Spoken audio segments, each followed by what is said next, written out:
Welcome to Hellas Footy Podcast, Episode 3. I'm your host, George. Let's get started. Michael, how are you? Yeah, I'm good, George. It's deadline day, but we're not going to see any movements here and there, maybe, from our big clubs.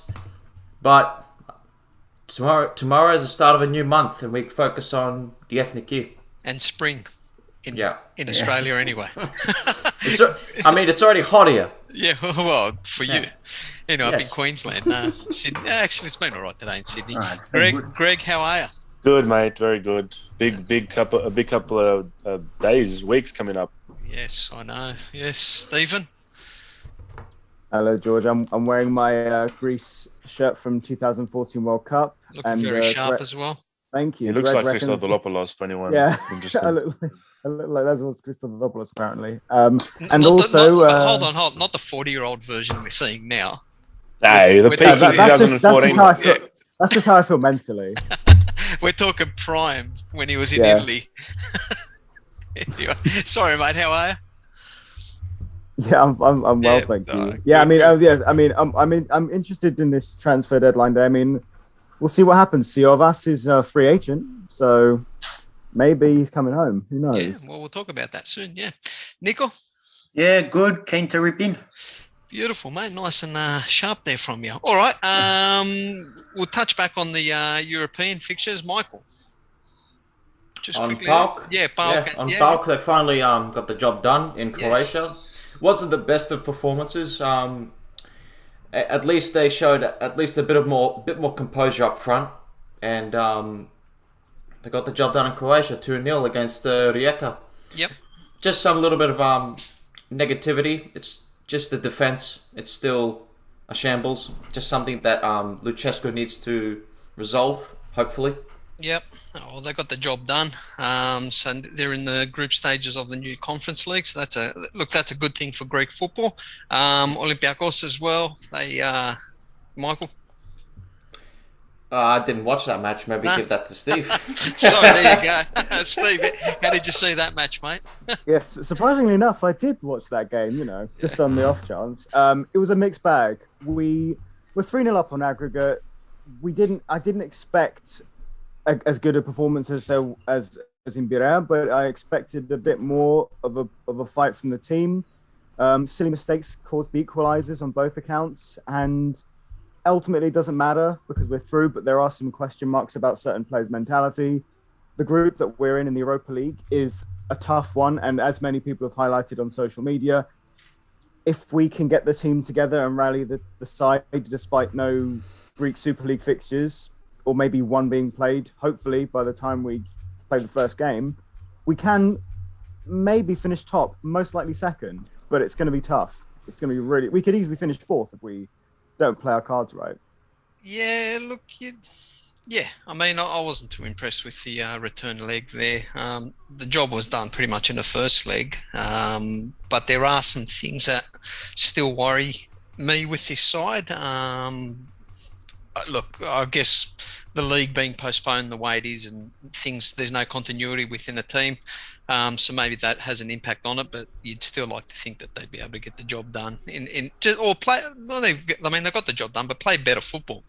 Greg, did you want to add, as a neutral, anything to those two games?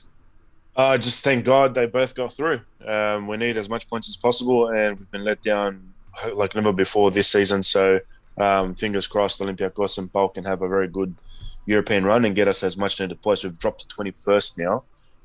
So every point's going to be vital to at least stay in that top 20.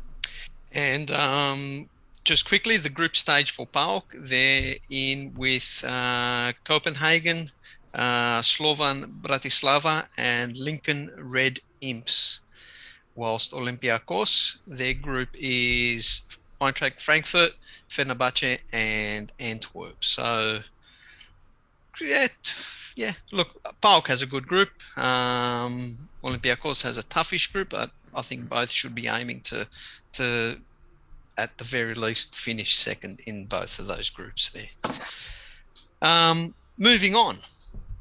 Super League news, transfers. Stephen, you touched on Siovas moving on. Michael, you've got news on that?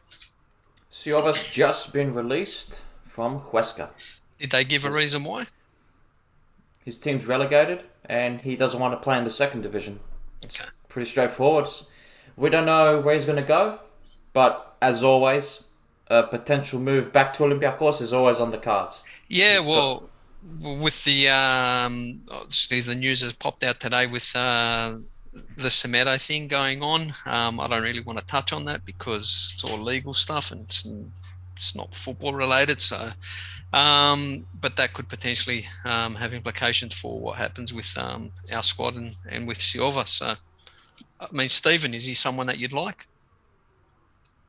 Look, I mean, like as you said, George, the thing about Semedo is a tough situation and it's tough to talk about. But, putting that aside, it does leave a free spot in the defence, which we wouldn't have had, let's say, if the very, very unlikely situation that like somebody like Kostas Manolas was coming back, which obviously was a tough thing to happen in the first place. But, we now have a free spot theoretically. And Siovas may not be able to play with the likes of Sokratis because then we'd have a very slow defence. But I'd take him back. I think he'd be a great re-addition to the squad. So would I. Yeah, I mean, I think he'd be a good addition to the squad. It all depends on the balance and what he wants out of his career at this stage because he was playing well for his club. I mean, the reviews that he was getting weren't bad. He wasn't one of the, from his teams. From what I've heard from a lot of the Spanish media, like he's credited from being a fairly decent defender in that league. It's just unfortunate that the teams he's been playing for over the last couple of seasons have been relegated, but maybe that's not entirely down to him. So yeah, and I mean maybe that's where his career is in Spain. That he's never going to be able to pick up a club in the mid to higher up table. So Barcelona need players as well. You could sign with them on a free. They randomly signed that guy Martin Braithwaite a couple of years ago, so you never know, eh? Yeah. Yeah. Panathinaikos, Nico, they've made a few moves. It's been busy. Yeah, it's been busy. And could be potentially a busy deadline day as well with ins and outs, with Palacios potentially on his way in and also Gambetzis on his way out. Yeah. I'm happy. Yeah, Gambetzis is confirmed. It is confirmed? Confirmed. Okay. And Palacios, Confirmed? they're hoping that paperwork is done 5:00 Greek time. Okay. Yeah. So I'll take it. Gambetzis is a 1-year loan with a $700K buy option and a 25% sell-on clause. Yeah. With Willem Trois. So Who this was? So he's essentially gone as his replacement. yes, he's replacing Pavlidis. That's right. Yeah. Yeah. So It's a great move. yeah, we'll see. I don't look. He probably wouldn't have started for us. So yeah, I mean, I would have kept him around. That's just me. As I said, it's since we last spoke, it's been busy as well. A couple of incomings, Ramon Lundqvist and also Mateus Vital, a Brazilian. I don't know if you guys saw, but our social media page just got smashed by Brazilians. They just took over. Yeah. So we just have to wait and see how he does on the field, I guess. Yeah, well, that's right. Greg, you're a bit concerned with your AEK team at the moment. Well, it's a weird one. We've had a good transfer. I mean, we've been able to sign Steven Zuba, the Swiss international, who had a very good Euro 2020 for Switzerland. So that's a fantastic signing for us. And we're also about to confirm Darko Zeftic, who's a central attacking midfielder for Rubin Kazan, is also a Swiss international. So that's two huge pickups for us, and looking forward to them being added in. But our results in preseason have been poor. We've lost to Volos, we've lost to Tripolis, we drew with Lamia. Milojevic is playing a system which I think just purely sucks. It's a system that didn't work under Carrera. It's a system that failed anytime Jimenez used it. And he's using it in every single game, and we've lost every game. And now we're going to loan out Albanis, who I thought was the reaction to that is mixed. But I personally thought he was a good player that definitely had a lot of strike power for us. We're looking to offload Dankovic, which for me is just mind blowing. Mm-hmm. And Mandalos is not in the coach's plans either. And just with the system he's playing with, we've brought in some good players, but we're also going to lose a lot of depth if all this happens. So I know there's a lot of AEK fans at the moment. We're a little bit wary of what this season's going to bring, and what I've seen in preseason, it's going to be a long season, unless this guy changes things. You've got you're linked with Franco Ferrari as well as Panathinaikos. Yes. So both clubs are vying for his signature, but nothing. Michael, is anything latest? Any latest news there? I don't know. From Sport 24, they said that Panathinaikos pulled out of negotiations, but a report from Sport FM 94.6 say that it's still open for him. So it's a lot of contradicting reports at the moment. We'll find out one way or the other. PAOK midfielder Nika Ninua has been loaned out to Anorthosis for the season, and the Cypriots are apparently paying the majority of his wages as well. So, look, I mean, we went through a lot of these things last week. And Amir Wada to Anorthosis as well. Yep. Which PAOK keep 50% sell-on clause for future sale. Don't know how, Bravo. Yeah. It's great. yeah. But on Nika Nanua, he deserves a spot in the PAOK team. With the other PAOK midfielders that you see on the roster, he should be ahead of them, but he's not been given a proper chance there. Yeah. So loan move's the best. Well, yeah, the best for the situation that he's in right now, and I guess we'll see. All right, look, we'll talk about more of these transfers, I guess, in the next week's podcast if it all falls into place. So, yeah, it's going to be a busy 24 hours or so, I guess, or not even, in the next while in Greece. All right. Big stuff happening this week, or the coming week. The Ethniki Omada are back on track. We've got a friendly first up coming up against Switzerland. Friday, well, our time here, 4:45 in the morning. Is that Thursday evening, Stephen? For you guys? Thursday morning for us, isn't it? It's Wednesday. Thursday morning for us. Sorry. Yeah. Good stuff, Nico. Tomorrow, Wednesday, 7:45 for us in the UK. Big news, Michael, as well with Solis. He's travelling with the squad to Basel for the friendly with Switzerland, but we don't know if he will be on the bench, start. He needs to overcome that calf problem, but he's still at John Van Skip's disposal, which is good news. Yeah, it's great. I didn't. I thought he would have stayed in England. That's very good. No, it was a tactic by England. You know, they put out that he's out for 3 weeks so he can stay there and not join the squad. Yeah, but that's when I read that he was heading back to Greece for some treatment. I'm thinking, okay, this sounds interesting, and then now he's in the squad. So there's also a bit on Mavropanos. I've read that he's in, he's out. I don't know. What's the latest? He's out. Yeah. No, he's fine. He's with the squad. I've read both. I've read he's in and I've read he's out. Contradicting reports. Yeah. Okay. Mind-boggling. I think he's travelled, but then he's picked up. He's still injured. I don't know. What did you hear, Greg? You're pretty confident when you said he was out. Galanopoulos are out. No, that's Masouras. And Masouras as well. But I was sure Mavropanos was injured in the game. He scored that beautiful goal. He got off. There was a German report that Elaine shared to us that it was just a cramp, and he should be fine to join the squad. Okay. Yeah. Wow. All right. But we will see. There's a lot of contradicting reports. So it's typical Greek media. Yeah. So, yeah. You're going to keep us waiting till the last second on that one? It seems like it, yeah. Greg, whilst I got you here, man, what do you reckon we're going to be doing in that game against Switzerland, the friendly? I think looking at the squad we've got, he's got to try, give Alexandropoulos and even the Papa Nicolau guy that they've booked in midfield. I reckon that you got to give these guys a bit of a shot to see what they can offer, because with the injuries we've got, we have to perform, and I think we've got to see everything that's available to us to see if these guys have got some decent go forward. We know what we can get from Zeka. We know what we can get from Boukoulakis. And with the loss of Galanopoulos, I think Alexandropoulos and Papa Nicolau can actually do some of that. So I'd love to see those two guys get a bit of a run. I think Koutris will get a run at left back there as well.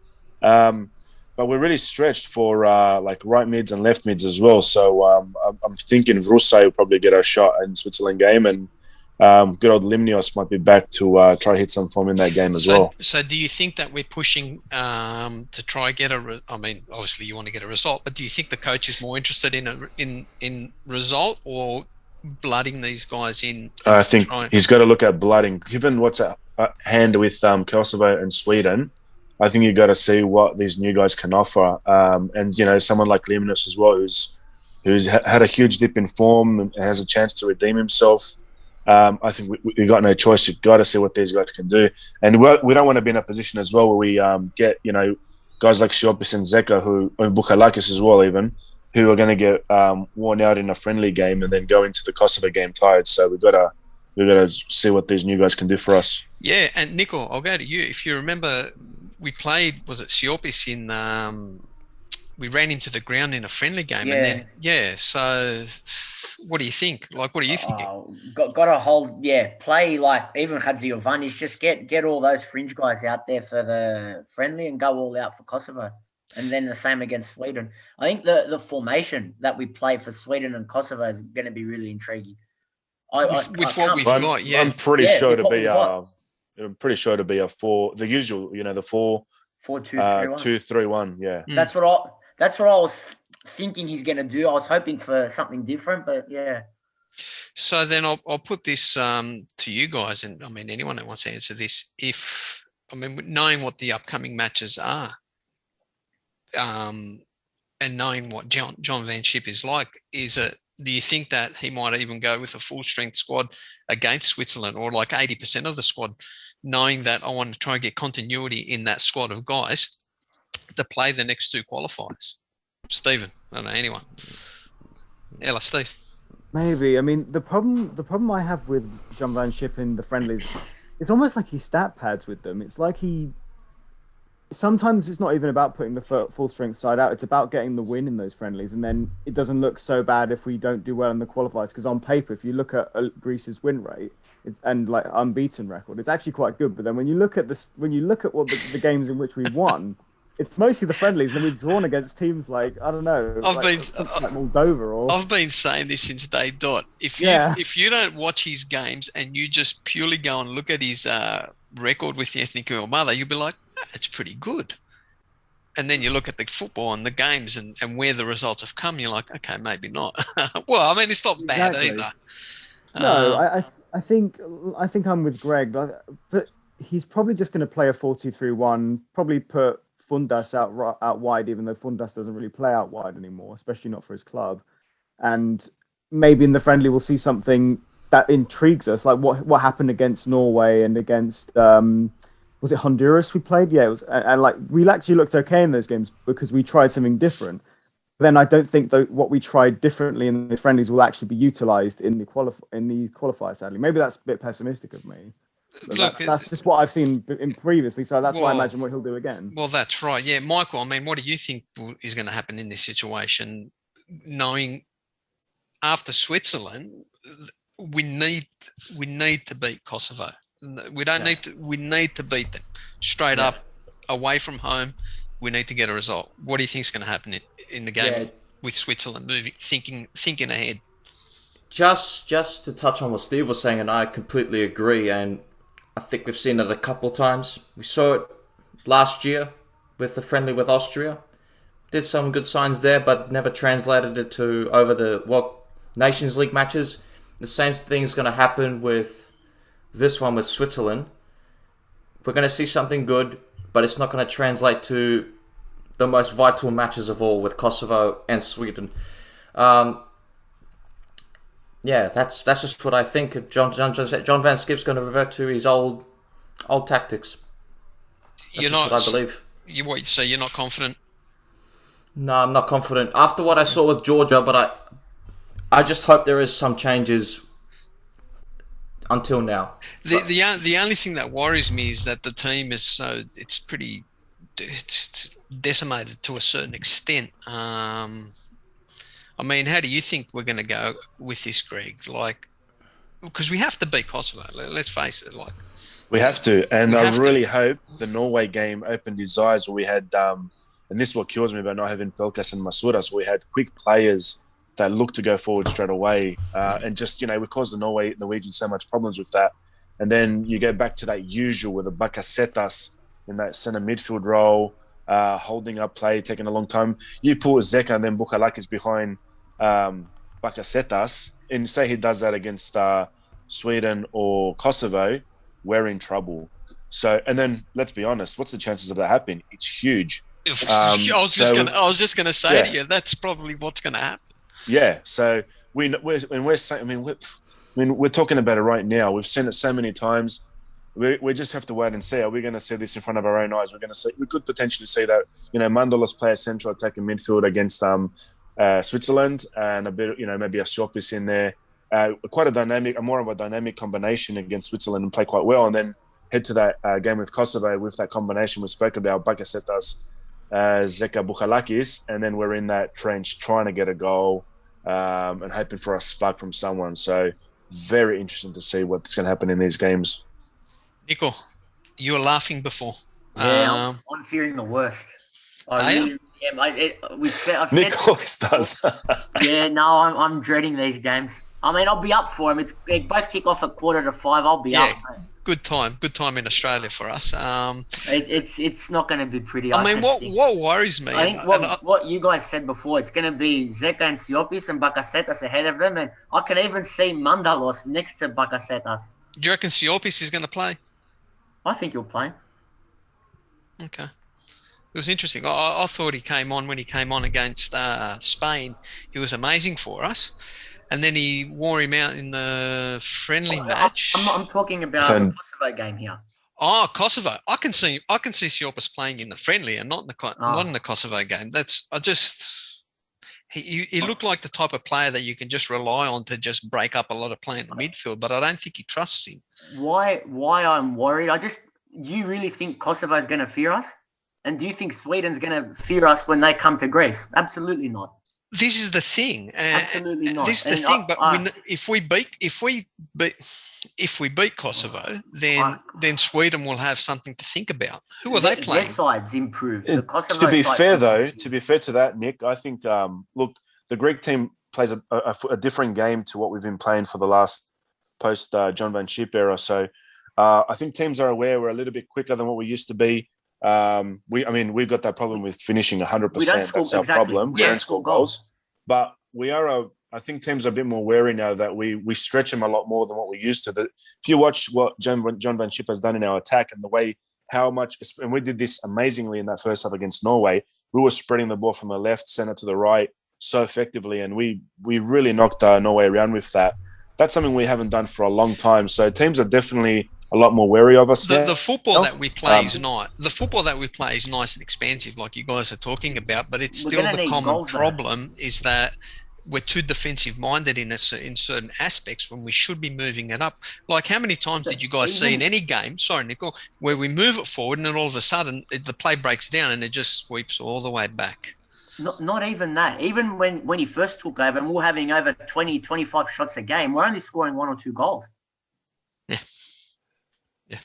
And that's why I think potentially it's look at it's a real curse. Pavlidis and Duvikas at some exactly stage what in I one was hoping game for. Together up there, because at the rate we're scoring goals, we probably need to start implementing two people up front. Okay, so then we run the risk of losing the midfield. Might go for a 4-4-2 if that's the case. Yeah, I don't think he will, because the 4-2-3-1, the 4-2-3-1 is easy to figure out. He won't go 4-4-2. He won't. No. I was even 3-5-2. I was hoping for. We've got the centre halves there, but he won't. He won't. No. No. I'm looking at Sweden's games now. They play Spain first, so that's a tough one. And it's in Sweden. They play Spain. Then they have a random friendly against Uzbekistan for some reason. Look, and then they play Greece. Look, forgetting about Sweden and Spain, if you look, Georgia are hosting Kosovo before us as well. And I mean, Georgia are on 1 point. Okay, so we won't go there.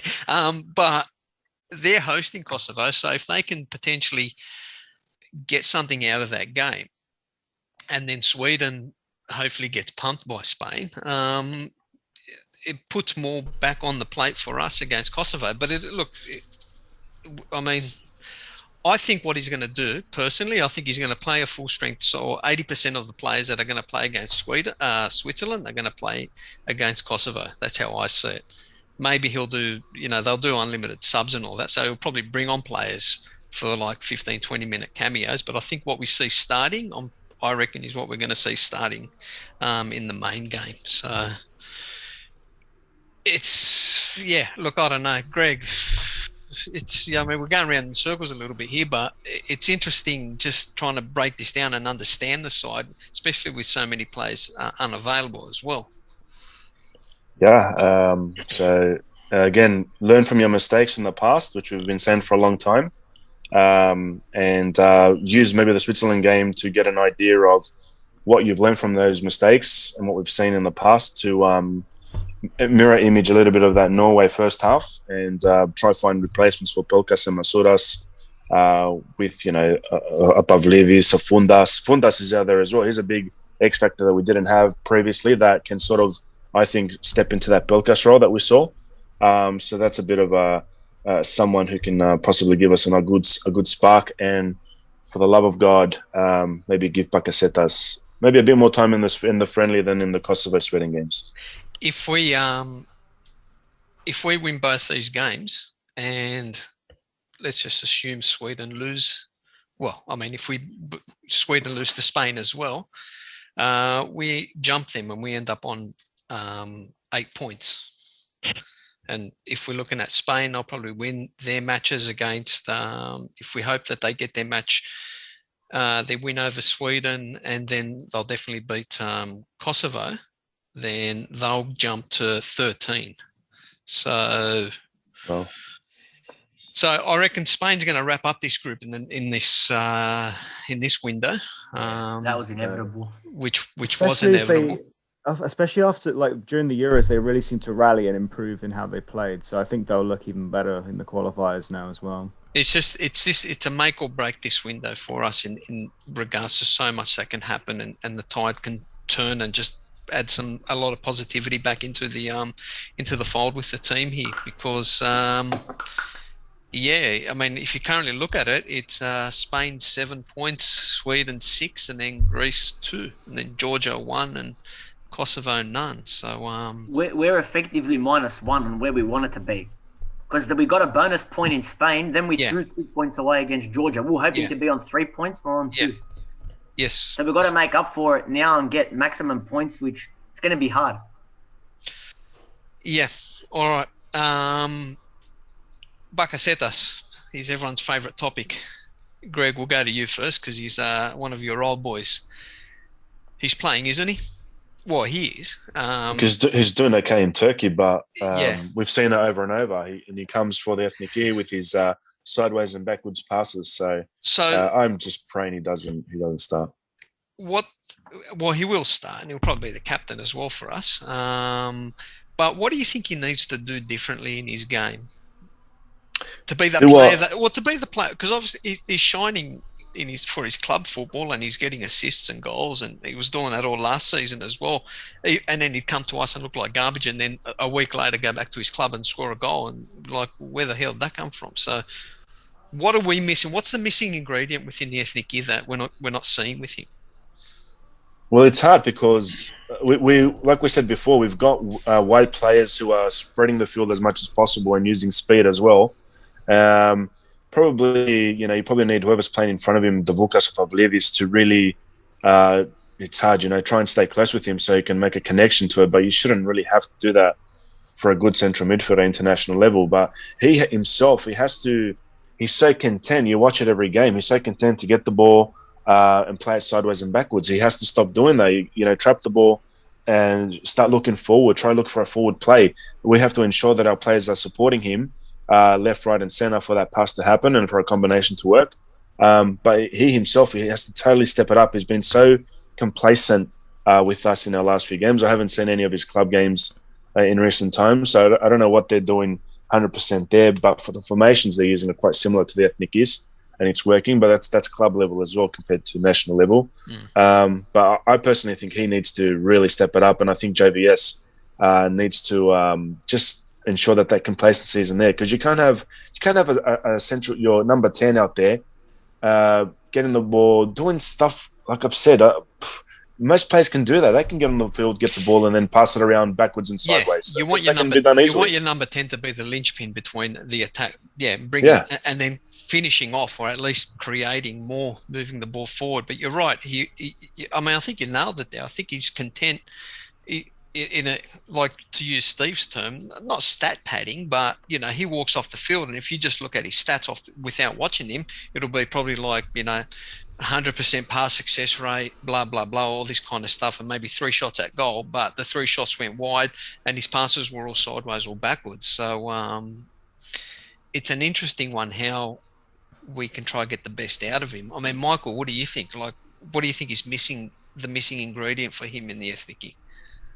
Well, we do know that's not his position, the number 10. And we know his true position is being a shadow striker. And I've mentioned before the 4-4-2 works with Bakasetas. That's how... I was just going to say that when he was most effective, he's been that shadow striker. Exactly. So that's why I bring up the 4-4-2, just to try and fit in Bakasetas in the team, because that's the system that is most suitable for him. So what do you... Because the 4-4-2, that's why I'm not in. That's why in somewhat I don't agree with the 4-2-3-1 because of Bakasetas. It just holds up our attack, and we just become lethargic, and he just somehow controls the ball and does whatever he wants, and his vision is not the greatest. That's why he has no choice and makes these little passes left, right, and center, mostly backwards. So what's the reasoning for that formation and him playing in that specific position? It gives him more of a free role. It gives him pull away defenders and open up space for goal scoring opportunities. That's his role for a shadow striker. No. I'm talking about his current role now. In the current role, I can't. Yeah. I simply can't figure it out. I'm not sure what John Van Skip is trying to do. Because if he was playing I think he's just there for like being a big mouth. He's got the captain's armband, and that's what John Van Skip's given it to him. Big mouth, as in being a vocal player. Being a voice, not a malaka. Yeah. No. Okay, I get that, and it's interesting because the formation that JVS plays, he would never use Fortunis in it. He would play him out wide, which was his classic position, and it was like, if you're going to play that, he's your number 10. He's the type of player that you put out there. So look, it's interesting how he's a much maligned player. Obviously, he's a talented player. Just we're not getting the best out of him for what we do, but we see that with a lot of the players as well, Michael. Just to add, George, like I remember, like I'm gonna go back on this game when John Van Skip first came in, and it was that Euro qualifier with Italy. Mm-hmm. Bakasetas was shadow striker, and Bakasetas was pretty good that game. That's probably one of his best performances in the ethnic game. We haven't seen that Bakasetas since then. Yeah, because of the change of system. Yeah. It's a tough one there. Nico. Yeah. Now, your boy Alexandropoulos. Just what are we thinking with him? Do you think he's going to get a run? And I think in the Switzerland game, I was thinking he gets his run. How do you want to see him utilised? As he plays for Panathinaikos, basically. And ideally in a midfield 3. So I was just going to say to the people that haven't watched him, because he's a relatively young player, so not a lot of people have seen him. What's his style of play, and how does Panathinaikos get the best out of him? That's giving him the opportunity to play for the Ethnic. A bit box to box. I'd say he's better on the defensive side. He does go forward though. It's not like he doesn't. Yeah, it's not like a Zeka where he's more on the defensive side, sit in front of the back line and just anchor the midfield. He goes up and down. He's got that energy. He gets stuck in. I'd like to see him add a bit more goals and assists to his game, but I think he's best suited in a midfield 3, as I said. Yeah. So you're thinking he's going to get game time for Switzerland? That's what I'm thinking. Okay. Yeah, it'll be interesting. Look, I'm interested to see how whether he starts or off the bench. Yep. It'll be interesting. He's a young gun. I'm actually excited for him and his career. Very good player. Yeah. So, let's see how he goes. Hopefully he doesn't get the curse of the Ethnic.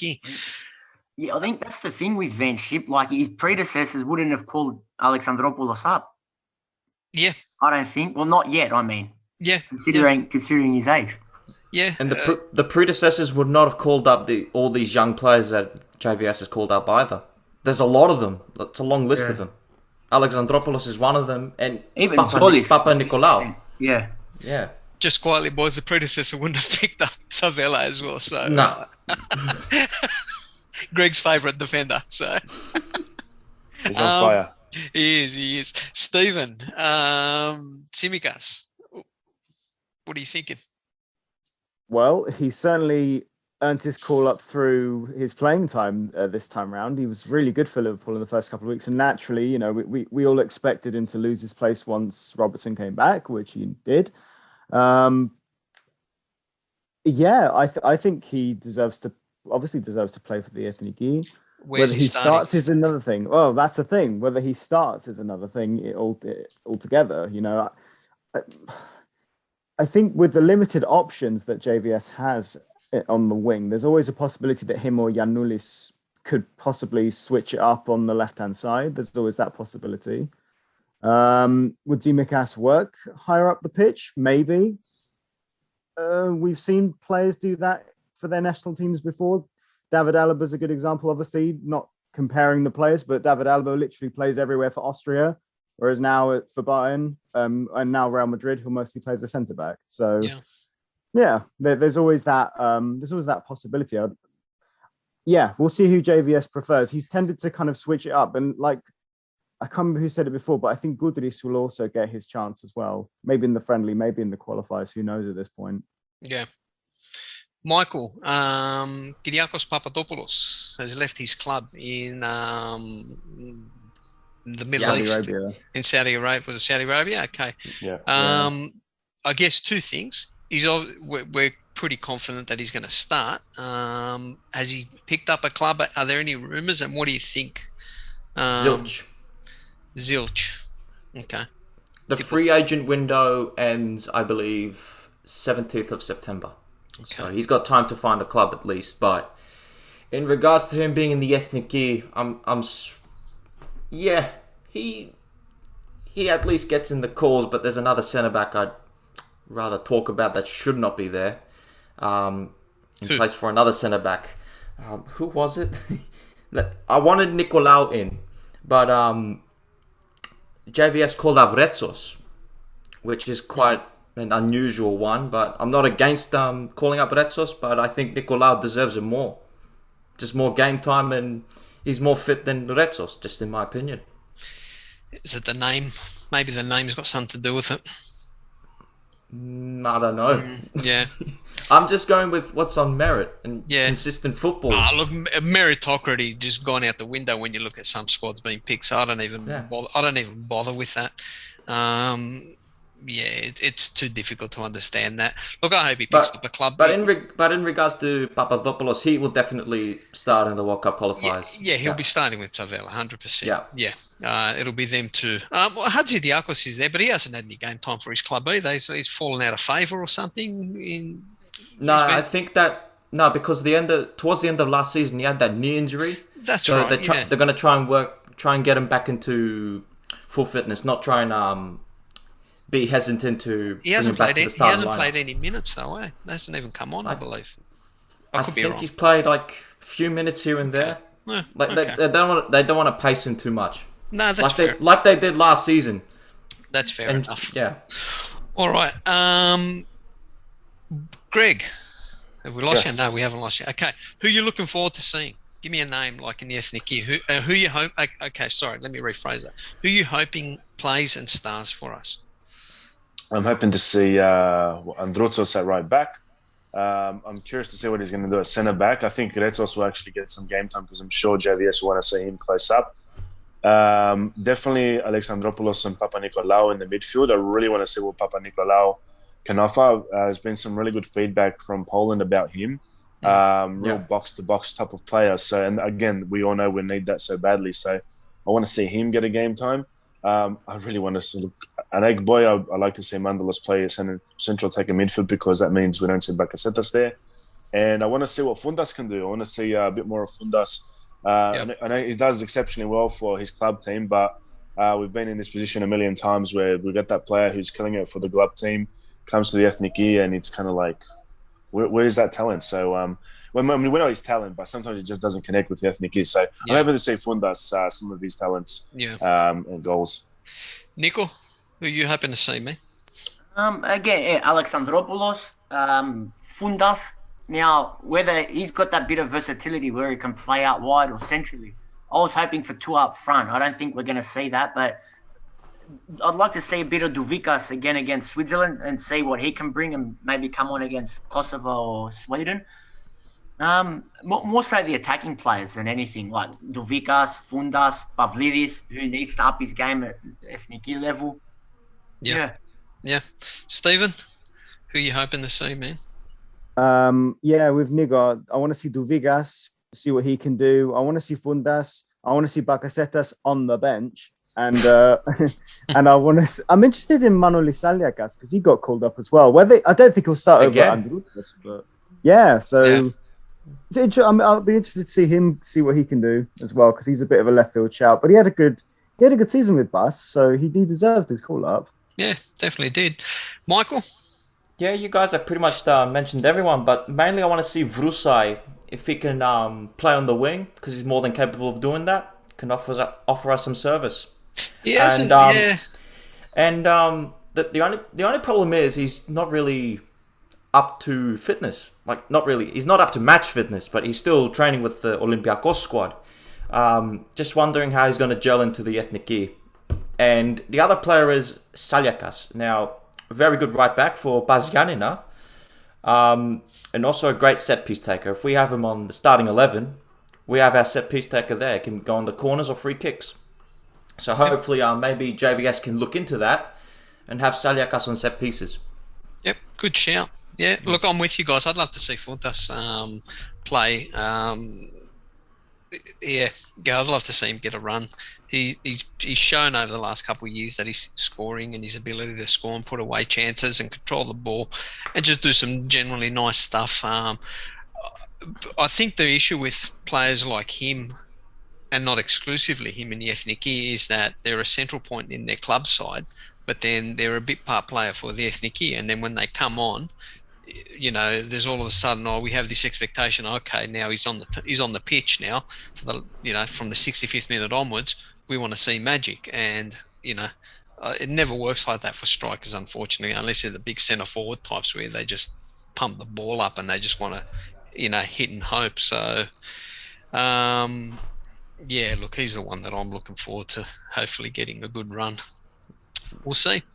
Big 2 matches, so we'll obviously we'll be doing some tweeting during the games and have all the breakdown for the matches. Hopefully, good positive breakdown for the matches towards the end for our next podcast. Sorry, we put out a tweet there earlier today for a couple of questions to see if anyone had anything for us there. Couple guys on our Twitter account, so Hellas Footy Pod. If you guys want to shoot us a comment or a question, we're always happy to answer them here. First one from Dean Katsiris at Dean_Katsiris. What do you think is the ideal lineup, which obviously JVS won't use because we know why? What are the chances Hagiovannis and Alexandropoulos get game time versus Kosovo and Sweden? Why no Kotsiras call-up? My team, Vlachodimos, Giannoulis, Kyriakos Papadopoulos, Tsavelas, Simikas, Zeka, Alexandropoulos, Tsiolis, Funtas, Pavlidis, Hagiovannis. What do you think? Michael, what do you think? First of the lineup, what do you think of the lineup, and what do you think is ideal the coach's lineup? The lineup, I agree with it. Most particularly with starting Hagiovannis over Limnios, because Hagiovannis is showing some good signs in pre-season for Panathinaikos, while Limnios is trying to get back on his feet. But although I'm not against starting Limnios, but we know what he's we know what he's capable of at the moment. He's a little bit overzealous, so to say. Overzealous with the ball. I think, but the same case with Hagiovannis with his decision making.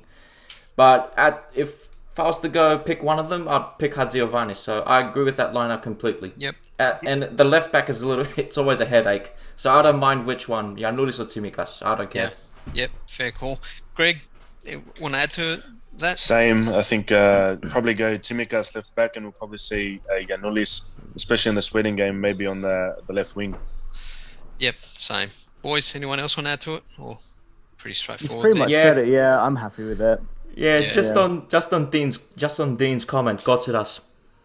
Well, we know the story, the right back situation. I've brought it up many times. So yeah, we've got a central midfielder as a makeshift right back. Yeah, that's why we should have called Mavrias up. Don't get me started. Settle down. Steve, don't get me started. Because you know who else is getting game time now again, or not back to fitness, and so what? The original JVS captain. Oh God, anyway. Stuffy Levis. Yeah, we won't talk about that. Look, I hope he has I hope he has a good season. Don't want to see the bloke injured. Other question, Nikolaos Hadzopoulos. At Nikolaos Hads with a Z5. What's happened with Ruben Semedo? Look, he's found himself in trouble with the law. I don't think we want to talk about that stuff because it's not football related. But look, there's plenty of information out there. Nikolaos, we'll see. Don't know. And we just had a comment on our Instagram page by Spiros Orfanos, basically pumped for it. So yeah, Spiro, we're pumped for it too, man. Hopefully we get the 6 points. Hopefully we smash Switzerland in the friendly match, and hopefully we come back here talking about the fantastic total Dutch football that JVS has inspired our team. Boys, Michael has confirmed Super League starting date is 11th of September. So that's confirmed, Michael? Or... Well, okay, it is going to head towards 11th of September because what I've just read now that the teams that have agreed with Cosmote, because they wanted 2-year deals, and Cosmote offered 1 + 1 year deals. Which makes sense. It looks like now with the latest reports that they have finally reached agreements with Cosmote, those 5 clubs. Okay. And so it looks like there'll be another board meeting for the league to confirm the start of the league on September 11th. What's the latest with PAOK? Did they all finalise their TV stuff, or words that they're going to sign up with Nova, or they're just going to be on their own with their Open club channel, whatever it is, or club channel stuff? Yeah. Okay, interesting. And what other news? You got Super League 2 news as well, Michael? Yeah, Gavala, and I think we've all heard about their new owner from Canada, Alex Haditaji, I think that's his name. So he's just come in a few weeks ago, hopefully to get a license for the club so they can compete in the Super League 2 this season. Unfortunately, for the second time round, that has not happened, and Kavala are no longer in the Super League 2, which is a shame. Yeah, it is a shame for that club. Who was their Greg? Who was their owner back in the day? What was his name? Somiadis. That's it. Makis, yes. God rest his soul. if he's still, he might be alive. We never know. He was a character of the Greek game back in the day. So, yeah, look, it's interesting. But I mean, with the Super League 2, the split conference with 50 teams, or not 50 teams, but with so many clubs, it was always going to be a gamble with a lot of these clubs wanting, but what they want to do and what they can do are two different things. So hopefully they invite a team that's successfully run from the lower leagues to take over their position, I guess. Gents, I think that's it. Anyone got the guts for a score prediction? No. We're going to do it anyway. We're going to do it anyway. So forget about the Switzerland game. Or do you want to do the Swiss game as well? Do the Switzerland game. Okay. All right, Greg. All right, Greg, hit us up. Switzerland. 1-1 draw. 1-1. Nico? I was thinking the same. 1-1. Steve? I'm going to go with a win. I think we'll win. Yeah. We'll get the goals in too early, a game too early. Yeah, 2-1. Oh, 2-1. Yeah. Oh, bravo. Michael? I'm going to go for a loss, 2-1. A 2-1 loss. Yeah. I think we're going to get a 1-0 win. Okay. Kosovo. We'll start with Greg. 1-0 win. 1-0 win. Yep. Nico? I'm going to go, sadly, 1-1 draw. 1-1. That's the end of our campaign, you know, if that Yeah, happens, Nico. I know. Steve? What I want and what will happen is very different, George. I think What's the gonna same as happen? Nico. I think the same. 3-0 winners, eh? Not to Kosovo. No, No. it's going to be a 1-0 draw. 1-1. Michael? Well, between the friendly and the Kosovo game, it's a 4-day gap, which is pretty good. So give some players some rest and get ready for the match with Kosovo. I'm going to go for a scrappy 1-0 win. 1-0 win. I'm going to say a 2-1 win for us, and this is how it's going to happen. We're going to play beautiful football, as always, boys. We're going to score that goal. We're going to score another one, and we're going to absolutely shit the bed, concede a goal, and just run out 2-1 winners. But it's not going to look good at the end of the game. But I think we're going to get the points in that game. Sweden, or do we leave that one? Well, we'll have another pod by next. Yeah, Yeah, Yeah. next one. Yeah. Let's leave that one there. So, all right, boys. Well, we've got a few different scores there, so let's see who gets that right. All right, fellas. Look, it's the end of the podcast. As usual, guys. Thanks for supporting us. Thanks for listening. If you do like what we do, we'd love a 5-star review on the Apple Podcast page. We're available on all podcast apps, on all the major ones. We're also now putting our podcast on YouTube. So jump on our YouTube channel. We're looking at doing some good things. I've been speaking to one of the boys in our team. We're looking at doing some really good things with the Super League season with YouTube, some highlights packages and all that. So stay tuned for that. Hopefully that kicks off. So yeah, guys, look, lovely talking to you guys again. And let's hope we come back with some fantastic news. Boys, see you later. Adios. Yeah. See you later.